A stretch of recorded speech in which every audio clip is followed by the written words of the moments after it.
भी पैदा करेंगे पर शादी नहीं करेंगे, और जब मन भर जाएगा तो छोड़ के भाग जाएंगे। उस बच्चे की जिम्मेदारी ना माँ लेगी ना बाप लेगा, तो फिर वो बच्चे क्या बनेंगे? जजने का ये हमारी संस्कृति नहीं है। जज से कह रहे आपके बच्चे जब राधा कृष्ण लिंग में रह सकते हैं तो हम क्यों नहीं रह सकते? जानते हो इन पाखंडों का परिणाम? अभी 144 वर्ष बाद महाकुंभ आया। महाकुंभ में कितने हवन हुए किसी को नहीं पता, कितने साधु आए किसी को नहीं पता, कितना वेद प्रचार हुआ किसी को नहीं पता, पर एक माला बेचने वाली लड़की जरूर वायरल की गई। उसकी आगे कैसी है, उसके बाद कैसे है, उसकी चाल कैसी है, इसके अलावा सोशल मीडिया पर कोई चर्चा नहीं। और फिर एक डायरेक्टर ने उसको देखा, उसने उसके साथ फिल्म बना दी। जब फिल्म बनी तो करोड़ों भारतीय युवाओं के दिलों की धड़कन बन गई। यही तो है ना हमारे शब्द, ये नचनिए, दो टके के नचनिए हमारे दिलों पे राज करते हैं। भगत सिंह हमारे दिलों में नहीं है, पंडित राम प्रसाद हमारे दिल में नहीं है, अरे चंद्रशेखर आजाद इस दिल में नहीं है। इस दिल में हिंदुओं की बेटियों के दिल में शाहरुख खान बैठा है, और हिंदुओं के लड़कों के दिल में करीना बैठी है, इसलिए देश का नाश हो। निवेदन कर दो, जब एक जिहादी फरमान की दृष्टि मोनालिसा पर पड़ी तो उन्होंने देखा ये हिंदुओं के युवाओं के दिलों की धड़कन है, तो उसने इसको बहका करके शादी कर ली।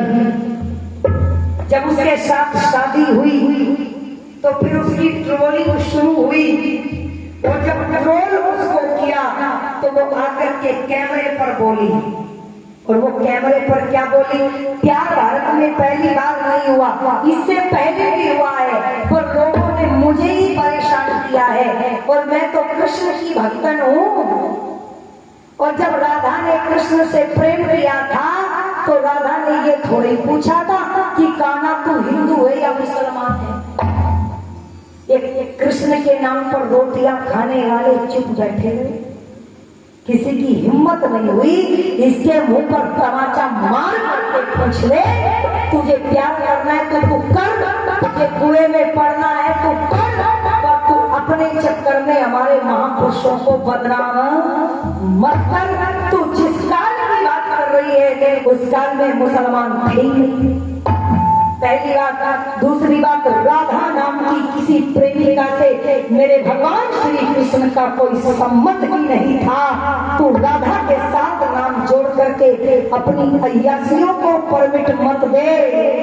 ये जब तक परमिट मिलता रहेगा तुम अपनी जनरेशन को बचा नहीं सकोगे।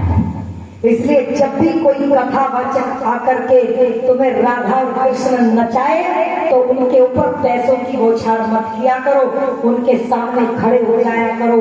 कथा करनी है तो महाभारत के कृष्ण की कथा करो, कथा का विरोध नहीं है, करो। अरे बताओ कृष्ण ने क्या किया? तुम केवल ये बताते रह गए उसने कपड़े चुराए, उसने माखन चुराया, तुमने ये नहीं बताया कि उसने महाभारत में गीता का उपदेश कैसे दिया। तुमने झांकी निकाली तो राधा कृष्ण की, तुमने झांकी निकाल करके ये नहीं बताया कि कैसे द्रौपदी के सम्मान को बचाया था कृष्ण ने। बोलो, हमारे पास उत्तर है? नहीं, मेरी बातें असर भी नहीं कर रही होगी। हिंदू चिकना घड़ा हो गया है। मुसाफिर ने लिखा, गैरत है और नौजवानों के खून उबल जाते, मैदान में जाकर के मर्दों की तरह मचल जाते। उस तो बात है मुसाफिर, ये हिंदू नहीं पिघलता, वरना तेरी आंखों से तो पत्थर भी पिघल जाते, वरना तेरी आंखों से तो पत्थर भी पिघल जाते। देखो, सांप सुन गया, तालियां भी नहीं बजती। यही तो है विडंबना। राधा कृष्ण को नचा रही होती तो ऐसे ऐसे लुटा देते हैं और तालियां भी नहीं बजाते जब सबके बात कह दो। अरे अपने महापुरुषों का सम्मान करो। संगीता आर्या चैनल को सर्च करना, आपको 7 दिन की महाभारत की कथा मिलेगी। महाभारत के कृष्ण को पढ़ना, भागवत के कृष्ण को नहीं। पता नहीं किसने लिख दी है। ये मेरी बहनों को सुनो, अंतिम में ये गीत कहकर के पीछे हटूंगी कि वैदिक धर्म